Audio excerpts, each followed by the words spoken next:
לפי ההגדרה העולמית של המילה טרור, שזה התחיל מאז שנות ה-30 של המאה הקודמת, שזה פגיעה ישירה ומכוונת או איום על אוכלוסייה אזרחית.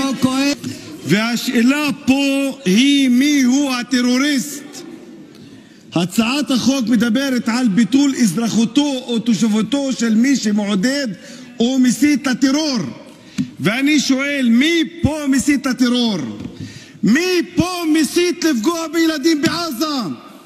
מי זה שמסית נגד אזרחים? מי זה שמסית